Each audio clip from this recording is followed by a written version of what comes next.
దేవుడు నిన్ను బాటం అంటే ఒక లేమి స్థితికి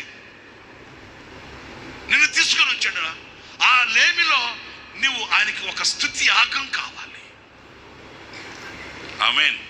లేదు దేవుడు నిన్ను ఒక ఉన్నత స్థానం ముందు పెట్టాడా, ఉన్నత శిఖరాలు ఎక్కించాడా, అక్కడ కనులు మెరకలెక్కకూడదు. కనులు చెప్పండి, కొంతమందికి దేవుడు ఒక స్థితి మారిస్తే నింగి నేల కనబడదండి. నేను వేరే విధంగా చెప్పట్లేదు కానీ నా కళ్ళతో నేను చూశానండి. కొంచెం అలా స్థితి మార్చాడు అనుకో, ఇంకా కంటికి ఎవ్వరు కనబడరండి, కనబడరు. నిన్నటి రోజే ఒక ఇల్లు ఓపెనింగ్కి వెళ్ళాను. నేను వెళ్తే నాతో ఒక 2-3 వచ్చారు.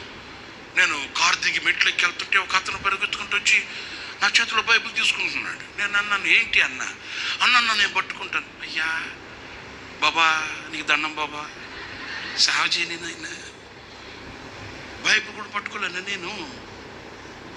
కాదన్నా నేను పట్టుకుంటా.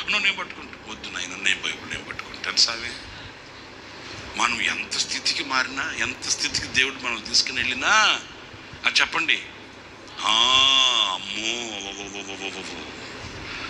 ఎందుకంటే ఈ రోజుల్లో పరిస్థితి ఎలా ఉందో తెలుసండి. తోకింతేనన్నా ఆ బెత్తుడు తోక ఏం ఊపుడే.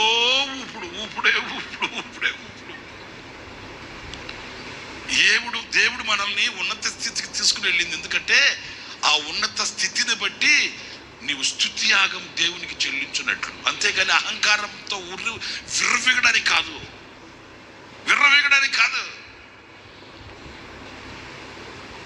దేవుడు ఒక ఉన్నత స్థితికి తీసుకుని వెళితే ఆ స్థితిలో దేవునికి స్తుతి యాగం చెల్లించే ఒక అర్పణగా మనం మారాలని.